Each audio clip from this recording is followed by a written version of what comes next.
Most people are not ready to perceive the horror of their reality, the horror of their inner state of consciousness.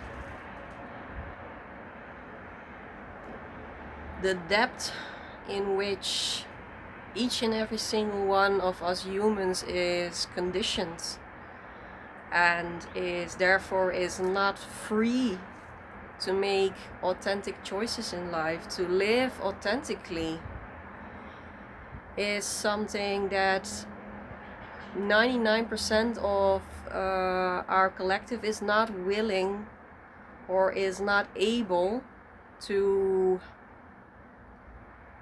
carry. The deeper we let God embody this vessel, your vessel,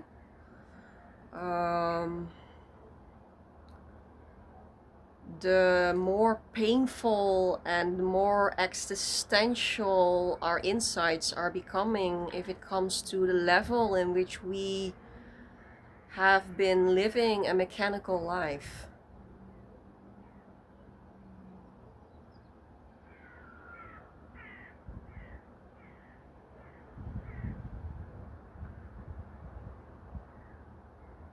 $15 years ago, I also wasn't ready to really fully comprehend the mechanicalness of my own state of being. My life wasn't mine at all. I was living the lives of my parents, my ancestors, culture, society.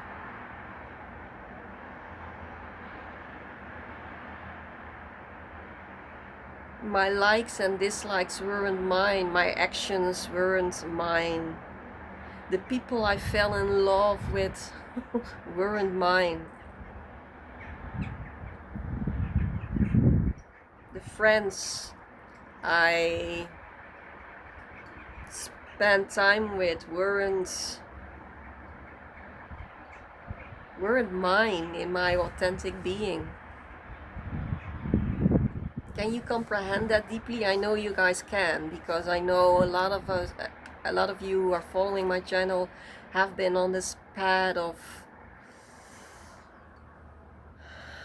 dissolution, this path of awakening for quite some years.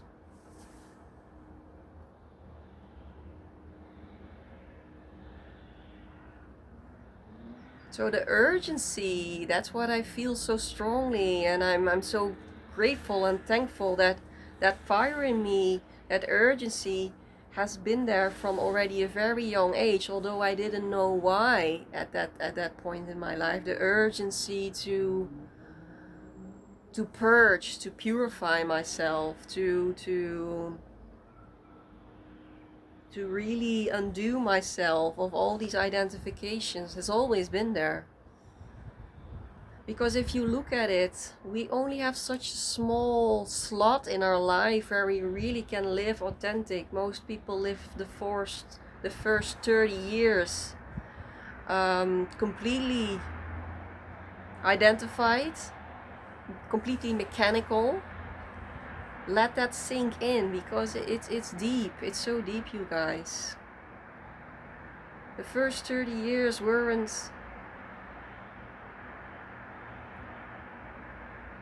It wasn't you, it wasn't me, it was just an ongoing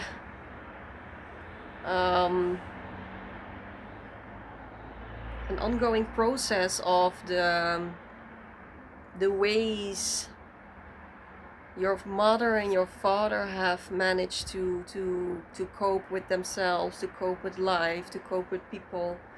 An ongoing replication of what culture has put into your system. An ongoing replication of what the school system has put into your system. So the first 30, sometimes even 40 years, most people, their whole lives, they are not lived in sovereignty.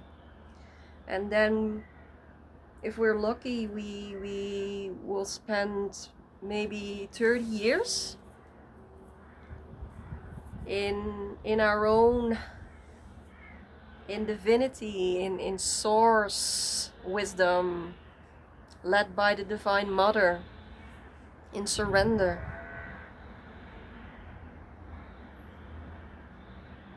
And most people don't realize this urgency, this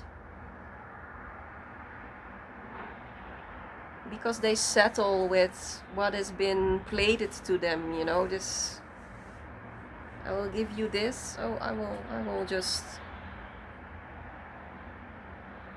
eat that, you know. I never really could. But to really acknowledge it and to really take responsibility for what I've seen, what I've tasted, and then knowing how deep the terror is of this whole play of consciousness, how deep the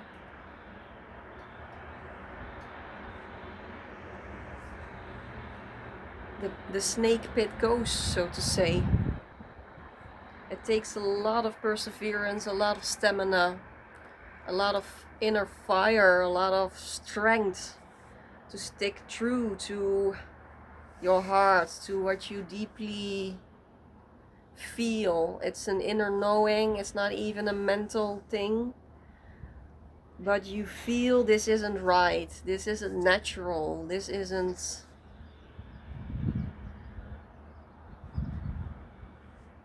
me.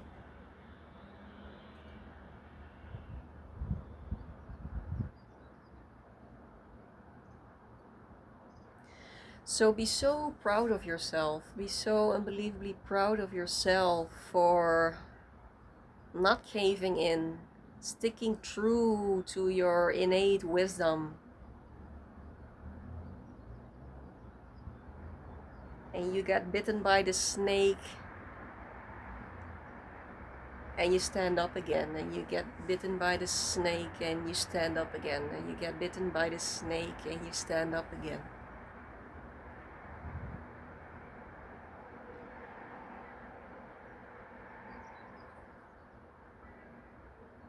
To really feel the poison, to tolerate the poison, even love the poison. It's an ongoing process towards sovereignty.